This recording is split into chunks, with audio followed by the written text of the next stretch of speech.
皆さんこんにちは、山田厚史のここがききたい。今日はアメリカの平和活動家スーザン・シュノールさんをお招きしています。スーザンさんはベテランズ・フォー・ピース、アメリカの平和団体です。ここの活動として今日本を訪れ、各地でもって戦争のリアルについて話をしています。スーザンさんは特にベトナム戦争、ここに大きく関わられていろいろな活動をしてきました。今日はデモクラシータイムズの皆さんのために特別にスタジオからお話をしていただいています。スーザンさん、今日はありがとうございました。お忙しいところどうも。Thank you so much. Thank you for your invitation to be able to speak tonight. 今夜はお招きいただきましてどうもありがとうございます。でも早速、スーザンさんがどのような平和活動をしてきたのか、なぜ今日本に来たのか、このあたりからお話を伺いたいと思います。I will start with my activities in peace that go back about 60 years at this point. そうしましたらですね、私の平和活動と申しますと、もう60年前からのスタートなんですけれども、その頃からのお話をさせていただきたいと思います。I have a very personal reason as well as a political one for coming to Japan at this time. 私は個人的な理由もあります。そしてまた政治的な理由もあって今回日本に寄らせていただいております。And I would like to start with an apology from the American people and the American military for dropping the atomic bombs on the population of Hiroshima and Nagasaki 75 years ago. まずですね、75年前、広島と長崎に、原爆を投下したことにつきまして、私は米国市民と米軍を代表いたしまして、日本の皆様に、長崎、広島の市民の皆様に心よりお詫び申し上げます。It was an extraordinary event that caused endless pain and suffering for over 220,000 people in Japan. 22万5千人というおびただしい数の日本の皆さんにその後もずっと続く痛み、苦しみを引きずってしまっている、そのようなことを起こしてしまったことに対して非常に私も心痛めております。It is a message with which I've started all of my presentations in Japan. ですからこういうことが基本になって私は今回日本各地を巡ってお話をさせていただいております。As I mentioned, for me this peace tour is a very personal as well as political one. 先ほども申し上げましたように平和について語るツアーというのは私個人にとってもまた私の政治的信条にとっても非常に大切なことなんです。In July 1944, my father was killed during World War II on the island of Guam. 1944年の7月22日に私の父はグアムの上陸作戦で殺されました。I felt his loss my entire life. 父がいないということを私は自分の一生を通して感じてきました。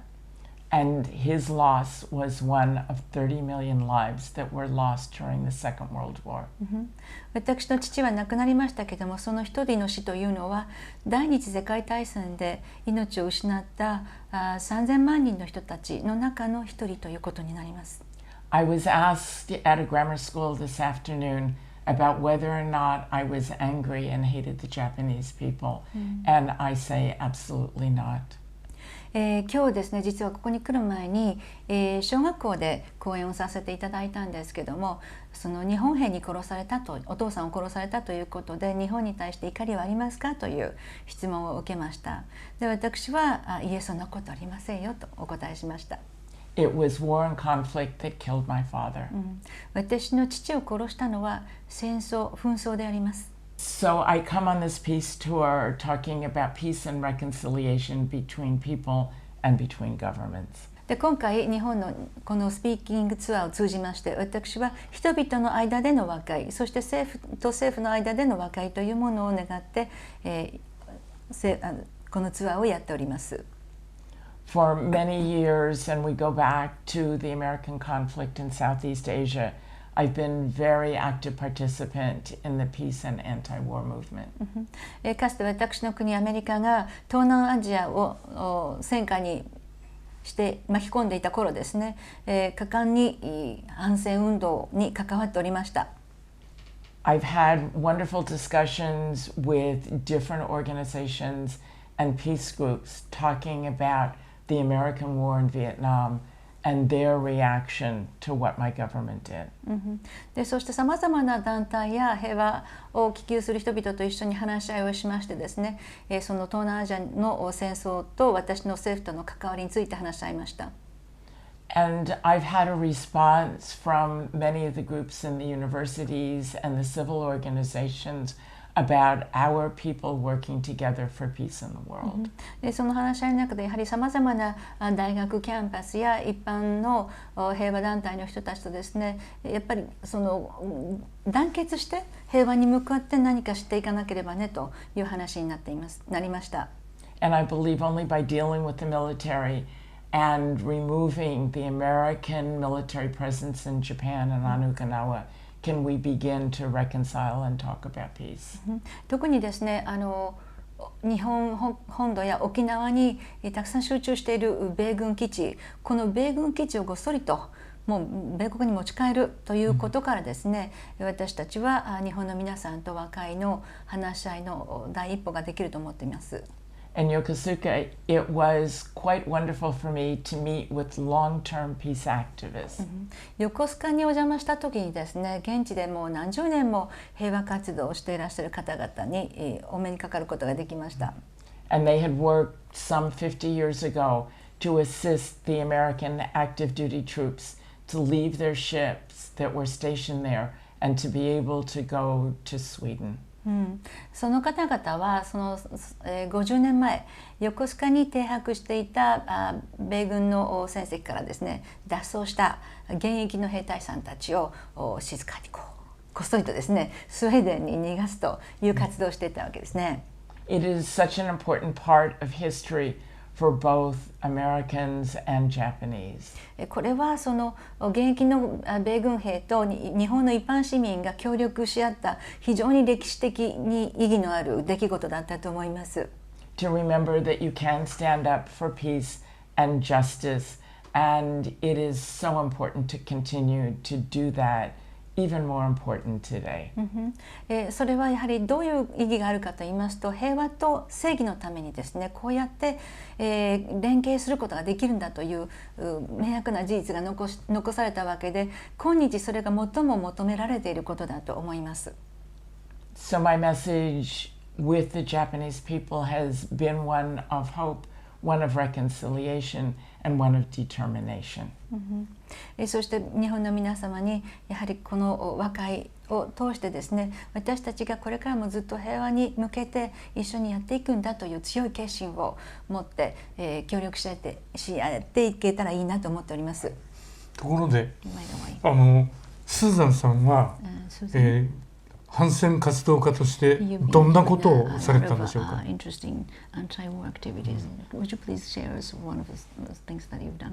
Sure. From 1967 to 1969, I was a nurse in the United States Navy in the military. 1947年から49年まで私は米国海軍で、看護師をしておりました。I took care of the wounded soldiers who came back from Vietnam and heard their stories of war. ベトナムから負傷して帰ってきた米軍兵たちの看護をしながらですね、現地でどんな凄まじいことが起きていたのかということを彼らの口から生で聞きました。I became a nurse in order to take care of people, to heal them and bring them back to their families and communities. 私が看護師になった理由は、傷ついて帰ってきた人たちを癒して元に戻して、その人たちが元の家族や愛する人の元に帰れるように、元のコミュニティに帰れるように、そういうことをしたかったからです。I heard the stories of destruction and of death in Southeast Asia, and I felt that as a member of the military, I had become part of an instrument of destruction. ところが負傷して帰ってきた兵隊さんたちの話を聞いていると、その東南アジアで米軍が一体何をしていたのか、なんと恐ろしい破壊や殺戮をしていたのかという話を聞きまして、非常に心を傷つきですね。例えばどんな話を聞いたんでしょうか。ちょっとお待ちください、いいですか。それで結局自分が戦争という大きな歯車の大きな機械の中の一つの歯車になっていたという気づきがあったんですね。And what was actually the horrible story that you've heard for those soldiers? I heard their nightmares during my night tour when they were talking about going through the jungles and having their buddies right next to them blown up. 例えばですね、夜勤で夜見回りをしていますよね。そうすると寝言でうなされてる兵士たちがいるんですね。でその寝言によりますと、隣で、戦友が爆破で、もう体が炸裂したりとかって、そういう恐ろしい現実があったということですね。And I saw the wounds when I was caring for them. There was one unit that was called the amputee unit. で私がその看護した間にですね、日本語で何て言いますかね、切断班みたいなのがありまして、結局その手足をどうしても切断しなければいけない人たちが運ばれていく場所があるんですね。Where part of their arms or part of their legs had been blown off, and they were being held up by what looked to me like meat hook.That you would see in a butcher shop. でそういう手当てを受けた人たちっていうのは日本はどうか分かりませんけど、アメリカに行きますと肉屋さんにこういう大きなホックがありまして、そこにボーンと肉の塊がぶら下がってるんですけども、そういうようなものでその血が下がらないでこう手足切り取られた時に後のその残ってる手足がですね、こうチューブラリンでこう下げられてるんですね。Their wounds were being kept open so they would be able to heal better. でその傷口は風にさらされるんですね。そうすると治りが早いということで。And I heard their screams for pain medication. そしてまた痛み止めもかなり強いものが施されます。Also disturbing to me were the stories that I heard about some of the actions that had taken place in Vietnam. そしてまた彼らの口からですね、どんなおどろおどろしいことがベトナムでなされていたかということも聞きました。Although it was only a few soldiers who told me that they felt that all of the Vietnamese people were the enemy, so they should be able to round up all of them and just kill them. ある兵士はベトナム人はみんな敵だから、あんな奴らみんな殺しにすべきだみたいなことも言ってました。And in 1968, we heard the stories of My Lai in Son My province. そして1968年、日本でいういわゆるソンミ事件についてのニュースが入ってきました。So I might be able to help heal their physical wounds, but I knew I couldn't heal their souls. ですから私は看護師としてその体の傷を癒すことは何とか手伝えたと思ったんですけど、彼らの心の傷までは治すことができなかったんだなと思いました。And I felt the madness had to stop. そして彼らのその狂気というものをもう何とかして止めてあげたいと思いました。That I had a responsibility as part of the American military to stop what the government and the military were doing in Southeast Asia. ですから私自分個人軍人として自分に課せられた義務といいますか、それは軍人として今行われている戦争、私の国や国の政府や軍部がやっている戦争を止めなきゃいけないと思いました。So I began working with other active duty military on a peace demonstration that was to be held in San Francisco on October 12, 1968. それで、1968年の10月12日にですね、大規模な平和行進をやろうというプランが立てられて、そのプランに大きく関わっておりました。なるほど。サ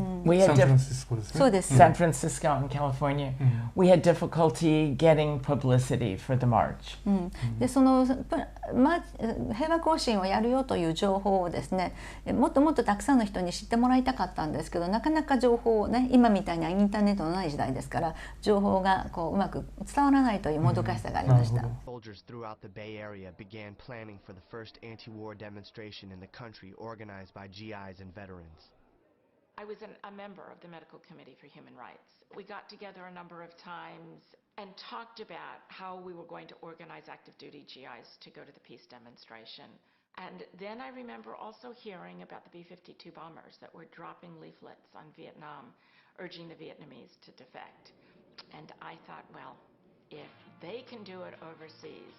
then we can hire a small private plane, load it up with leaflets, and dropped the leaflets on military bases in the San Francisco Bay Area. Thousands and thousands of leaflets. At one point, I know we were a little concerned about getting shot down, but nothing happened. Evidently, they landed pretty accurately. That's what they testified at the court-martial. And on my way driving into the demonstration, I decided I was going to wear my naval uniform. And my opinion was fairly straightforward. It was if Westmoreland could wear his uniform, being for the war and talking in front of Congress, then as an active duty person, I certainly had the same rights that he did, and I could wear my uniform protesting the United States' involvement in Vietnam. Susan Schnall was court-martialed by the Navy for making a political statement while in uniform. 軍法会議にかけられるということですか？ Yes, I had a general court martial in 1969. それを覚悟してやったわけですか？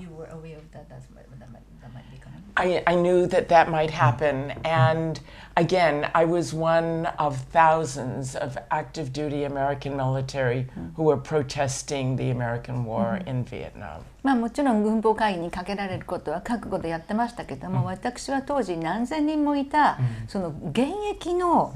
米軍人で戦争を反対ということを公に、発信していたものの一人だったんですね。In October of 1968, there was the largest deployment of American troops up until that time. でそれまでですね、米国は、いわゆる徴兵してですね、ベトナムに送るという、その軍と数を増やした時だったんですよ。なるほど。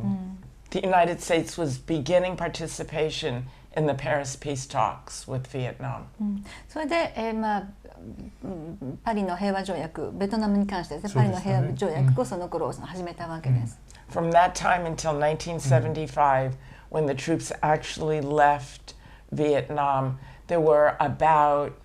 40,000 lives, American lives that were lost, and untold millions of Vietnamese who also died. でその頃からですね、1975年までの間に約40 million、40,000 US soldiers. Okay. で約4万人の米軍人が戦死しましたし、100万人以上ベトナムの現地の方々は亡くなってますね、殺されてます。So my message of peace comes from many, many years of experience of war and saying the madness really has to end. ということで私のこの、反戦活動っていうのは何十年も前から面々と続いているんですけども、もういい加減このバカな戦争はですね、やめましょうよというメッセージを今も発信し続けています。しかしその時にスーザンさんが発せられたメッセージっていうのは、アメリカ世論がその方向に動いたということですよね。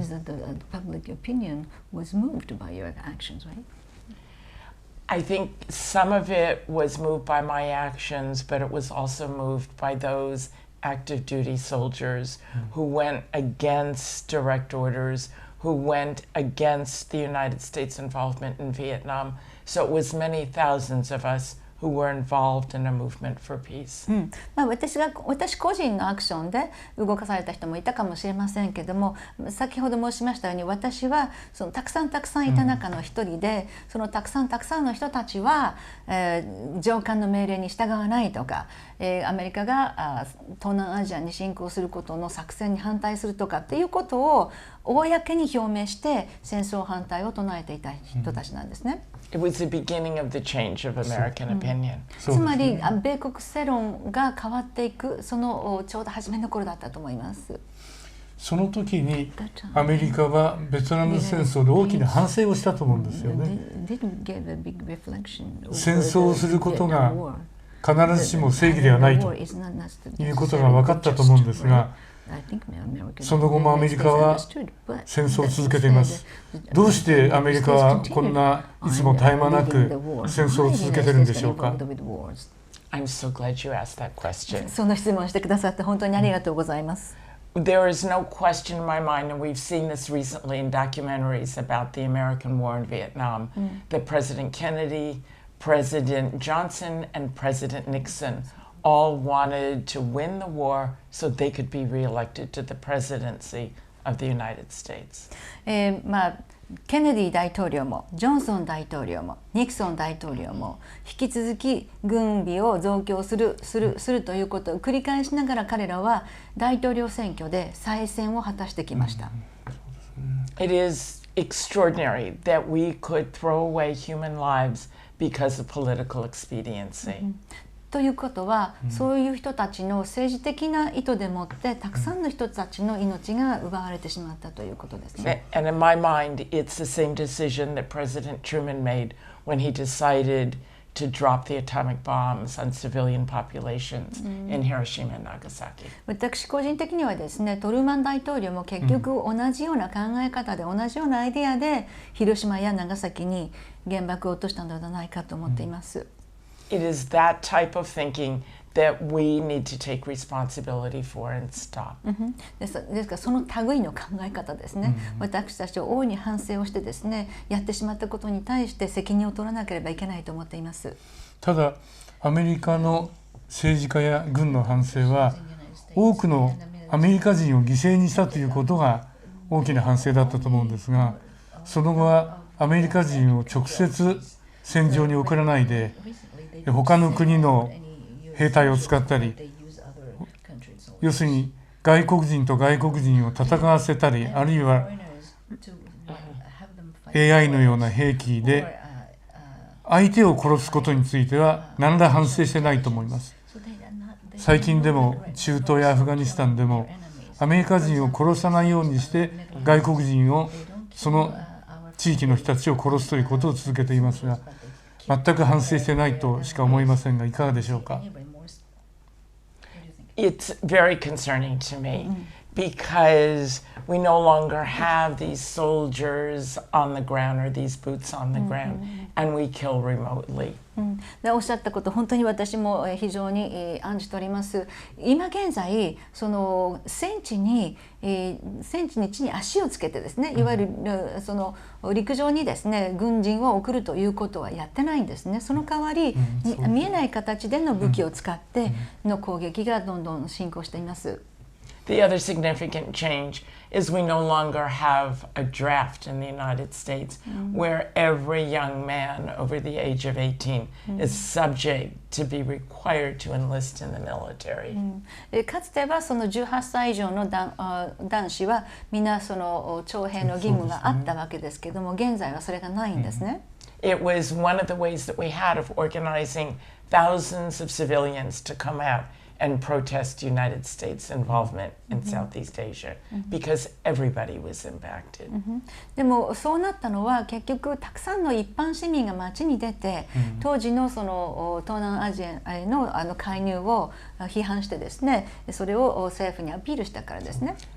Right, the use of drones and the fact that we no longer look at the human beings that we're killing, but instead we sit in air bases like Hanover Air Force Base in upstate New York. So we no longer have our troops in a lot of harm's way. We no longer have the same number of troops, but today we have killing from above. And the use of drones is just extraordinary to me, that you send unmanned or pilotless artificial intelligence to kill people thousands of miles away. かつてのような徴兵こそありませんけれども、いわゆる貧乏徴兵というニックネームが付けられているような志願制ですよね。つまり軍に入隊することによってやっと初めて、高等教育を受けられるとか、生活の安定が求められるとか、そういう現実があるわけですよね。そういう軍隊に行かざるを得ない人たちばかりを集めているという現実があります。それが一つ問題。次にですね、やはりその実際に、軍を現地に向かわせてという戦争ではなくて、いわゆる AI を使ったドローンなどを現地に送ってですね、でそのコントロールはアメリカ国内でやるという非常にリモートな形での攻撃の仕方になっています。でそれによって傷つく人たちの数も破壊されるスケールも非常に大きいことが私はとても心痛めております。Because there's many fewer troops in danger, American troops in danger, the American public no longer seems to care about what is going on in other parts of the world. でこのように実際に体が傷つく兵隊さんの数が昔よりもずっと減ってるわけですよね。でそのことによって一般のアメリカ人も自分の国がどこの国と戦争してるなんていうことにあんまり注意を払わなくなってしまいましたね。ベトナムでもアメリカは戦争をやめて軍隊を引き上げればそれで終わりでしょうけども、戦場になったベトナムは多大なダメージを負ったし、枯葉剤で全て森林まで破壊され、それがもう何年も何十年も100年単位で残っていく、そういう惨禍があることはアメリカではどう考えられているんでしょうか。What do the Americans think about? The American people would prefer to forget the damage of war and destruction, both in the Second World War as well as in Vietnam. アメリカの人たちはですね、第二次世界大戦もベトナム戦争もみんな戦争が終わってしまえば全て忘れたい、そんな人たちです。それみんなそうですけどね。And today Go ahead. I work with an organization, a Vietnam Agent Orange Relief Responsibility Campaign that is working with a sister organization in Vietnam to resolve these terrors of war and to heal our communities. 現在私はベトナムで使われた枯葉剤の被害者救済のためのキャンペーンに関わっておりまして、私たちのグループには現地にシスターなんていうか協力してくださる他の団体がありまして、この団体と一緒になってアメリカの議会に向けてですね、法案を提出しています。We are a group of both post-American soldiers, veterans, along with Vietnamese who are looking to reconcile and to heal the wounds of war by accepting the American responsibility for the terrible damage that was done in Southeast Asia. アメリカ人でその被害に遭った元軍人たち、そしてベトナム側で被害に遭ったベトナムの現地の人たちが一緒になってアメリカがきちんと責任を取るということで、このベトナム戦争に関する和解を成し遂げようという目的で活動しております。We worked with Vietnamese nationals to try a legal suit against the chemical companies that produce the Agent Orange dioxin. 具体的に申し上げますと、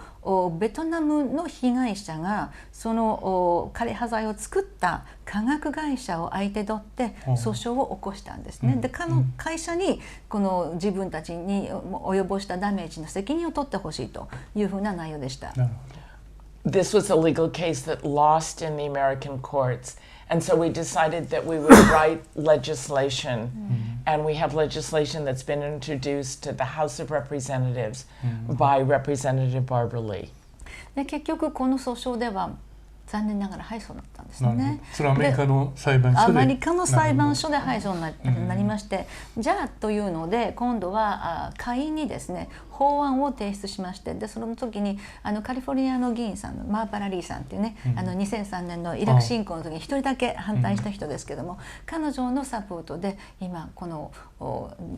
下院の案件を提案したところですね。戦争責任ですね、一つね。そうですね。はい。It is legislation that requires the United States to take care of all the victims of Agent Orange dioxin, the American soldiers, their children, the Vietnamese, their children, as well as to clean up the contaminated areas in Vietnam. この法案では被害者救済、つまり米軍とその子どもたち、そしてベトナムの現地の人とその子どもたち、皆その枯葉剤の悪影響をいまだに引きずっている人たちの救済と、それから現地の枯葉剤で汚染された土地をですね除染しなさいということを謳っています。It is legislation that we use to educate the American public about the destruction of war. でこの法案を提出することによりまして、アメリカの一般国民に米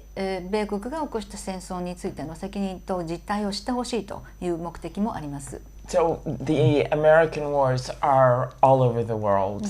and as well, I think it's important to point out that the Americans have significant military presence on Japan and Okinawa. でこのようにアメリカが世界中で戦争を引き起こしているというのは本当に由々しき事態ですし、世界中に散りばめている米軍基地の中でですね、沖縄と日本の本土にはたくさんの米軍基地が存在していますね。Some of us are working with veterans from Afghanistan and Iraq. そこからですね、アフガニスタンとかイラクに派遣される人たちもいるわけです。To continue to talk about American destruction abroad.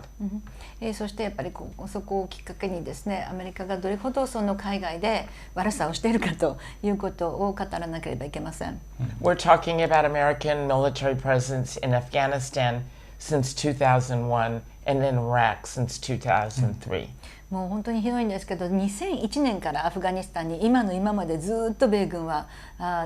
侵攻してますし、イラクに関しては2003年から今現在もどちらも侵攻中です。In my mind, it's part of the American ego that says we can take over the world, and it reminds me of the history of Rome those thousands of years ago.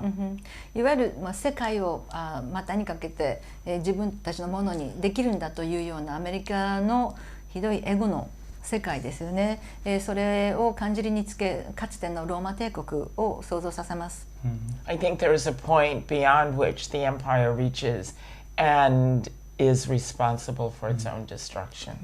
やはりその帝国として拡大することよりも、自分たちがやったことに対してきちんと責任を取るという姿勢を身につけてほしいですね。But even, I think more importantly, we need to understand, we in the United States need to understand what is really pushing the war economy at home. そして私たち米国人がきちんと理解しなければいけないことは、戦争を基盤にして経済が動いているという現実をはっきりと認識することだと思います。It is a multinational corporation that continue to make profit from war. We see this abroad with the American military presence all over the world, and we see this at home with the multiple killings, the mass shootings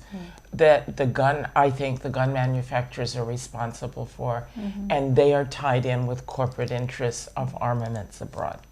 やはり米国内でも海外においてでもですね、その多国籍企業というね、アメーバのような存在がですね、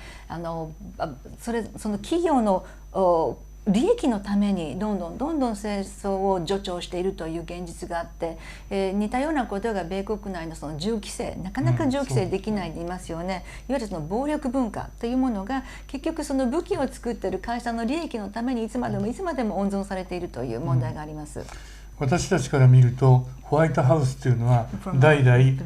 多国籍企業のエージェントでないかと思うような政策があります。トランプ大統領が日米首脳会談で安倍首相に対して多額の戦闘機とか防空システムとかミサイルとかっていうものを押し売りして、それを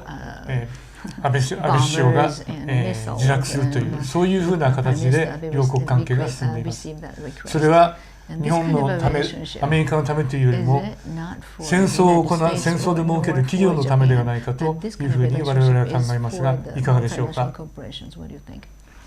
I think that's absolutely true. It is a relationship between big business in the United States and big business in Japan. 本当におっしゃる通りだと思います。こういった交渉というのはアメリカの大きな企業、日本の大きな企業、それらの企業に利益をもたらすための交渉のように見えます。A major example of this are the F-35 bombers that are put together in Japan. Parts may be produced all over the world, but it is only to the interests of Mitsubishi Corporation and other corporate interests in the United States. 例えばその例を一つ挙げますと F-35 戦闘機ですね。これは一応米国製の戦闘機と言われておりますけども、最終的な組み立ては今日本で行われています。もちろんその部品の数々はですね、世界中のいろんな国々で作られたものが寄せ集められているわけですけども、最終的に日本の三菱重工の工場で組み立てられているわけで、たくさんの利益が三菱へその他の企業にですねもたらされているわけですね。In the United States, resources would be much better used for domestic purposes. ですからやはりそのこういった戦争にかけるさまざまなものというものを米国内の他の目的に使う方がよっぽど私は平和的だと思います。We could use the money for health, education, social services, and taking care of people who have major needs. 保健衛生ですとか、教育ですとか、福祉ですとか、そういった方にもっともっとお金を向ければ、私はアメリカの全体の生活をもっと向上すると思いますよ。そういう主張をする政治家も出てきてますが、世論の動向はどうなんでしょうか。There are politicians who talk about it, but not many. Most of the politicians seem to be hanging on to the coattails of President 45. そういう平和主義を唱える政治家もいないわけではありませんけども、ほとんどの政治家は今の大統領と結構線を同じくしております。はい。ところで今回日本に来てさまざまなところいろいろなところで話をされたと思うんですが、日本の人々の反応とか日本で感じたことはどうでしょうか。It's been an extraordinary experience for me to come to Japan on a peace tour. まず日本に来てこのようにピースツアーをねさせていただくというのは私にとって本当に素晴らしい体験でした。The groups that I've spoken with, I believe everybody has agreed that what we need to do together is to work for peace in the world. いやどこに参りましてもですね、皆さんと合意できたのは私たちはこれから平和に向かって一緒に手を取り合ってですね頑張っていこうということですよね。As well together, there were people from Bahrain, the peace movement 50 years ago, and we went to a military base on Yokosuka. その中にはかつてベヘーレンで、活動してらした方もいてですね、横須賀ではですね、一緒に、小舟に乗って、日本の、自衛隊とアメリカの海軍基地を海上から見てまいりました。So it was a call to the American soldiers on the base to go back to the United States and to work for peace. To inform them that the United States really had no right to be on Japan soil. で、その横須賀の海軍基地に行きまして、その呼びかけたのはもう国に帰りなさいと、ここはあなた方のいる場所じゃないですよということを呼びかけました。We also spoke with a couple of American soldiers and asked them how they liked being based in Japan. And why they had joined the military. あと道でですね見かけた米軍人に話しかけましてですね、どうですか日本はと、なぜここにいるんですかみたいなことをいろいろと聞きました。So primarily it was to be able to get benefits, to get a good job, to get an education. But what was more disturbing to me is they felt it was patriotic. まずやっぱり教育をね、軍に入ると教育を受けられるし、海外見てみたいとか生活を向上したいとか言ったんですけども、やっぱり一番気になったのは、いやここに来てですねやってることは非常に祖国のためになっているんだというような発言でしたね。So maybe it is time to drop those flyers again and to say to soldiers, come and join us in our work for peace. 皆さんそういう反応を感じてからですね、やっぱりもうそろそろまたビラをまく時じゃないかなと。そして現役の兵隊さんたちにですね平和についてもっと参加してほしいと思います。今アメリカは自分たちの兵隊を引きながらその代わりを日本人や他の国の外国の、兵隊で埋めていこうとしています。日本は憲法を改正して、普通の軍隊にしようという動きがありますが、そういうことがアメリカの人たちは知っててくれてるんでしょうか。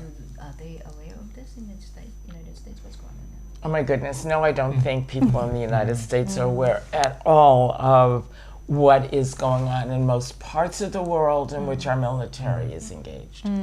もうね、アメリカの人たちは全くその辺無知だと思いますよ。一体どこに自分たちの国の軍が行って何をやってるかって全然知らないと思います。And probably the only Americans who are aware of the military presence on Japan and Okinawa are the family and friends of those soldiers. ですからアメリカの国内で例えば日本国内とか沖縄に米軍基地があるということを知っているという人たちは、実際に行ってるその米軍人たちの家族でしたね、それ以外の米国の人たちは全然知らないと思います。そうですね、お互いやはり的確な情報を持つということがすごく大事だと思います。知ることからいろんな考えが始まると思います。私はぜひお願いしたいのは、ここでアメリカの平和運動の活動を日本で紹介すること、それはいいと思います。同時に変えられたら、日本の米軍基地、例えば沖縄で人々がどんな苦しみ、不当な扱いを受けているのかということをぜひアメリカの人に伝えていただきたいと思います。Absolutely. My intention when I return to the United States is to educate the members, certainly of Veterans for Peace, and to speak out with the peace organizations with which we currently work. I'm also president of the New York City Veterans for Peace chapter. We work very closely with other peace and social justice organizations. And it's very important to bring back a message of peace from the people of Japan and for all of us to work together. もちろんですね、私はこれから帰国してからですね、ベテランズ・フォー・ピースにおきましても、それから他の平和団体の方々にもですね、このメッセージを伝えたいと思います。で、私は今ベテランズ・フォー・ピースニューヨークチャプターの支部長をやっておりまして、そのニューヨークチャプターでもですね、ニューヨークの他の平和団体と非常に密に行動を共にしております。そういった形でですね、沖縄や日本の現状をもっともっとアメリカに伝えていきたいと思っております。And in the end of May, we commemorate Memorial Day, which talks about the death of soldiers in war. そして、5月の最後の週末にメモリアルデー、ね、慰霊の日があるんですけども、その時にやはり戦没者の人たち、世界中でどれほどたくさんあったか知りませんけど、たくさんの人たちのことに思いを馳せるという日がございます。And while our primary message has been one to talk about all of those who died in conflicts in Southeast Asia, Iraq and Afghanistan, this year we will talk about the victims of the atomic bombs in Japan. で、そこでは東南アジアの戦争で亡くなった人たち、そして、アメリカがずっと行っている中東で亡くなった人たち、そして今年は、沖縄じゃなくてすいません、広島長崎に投下した原爆で亡くなった人たちの追悼も行いました。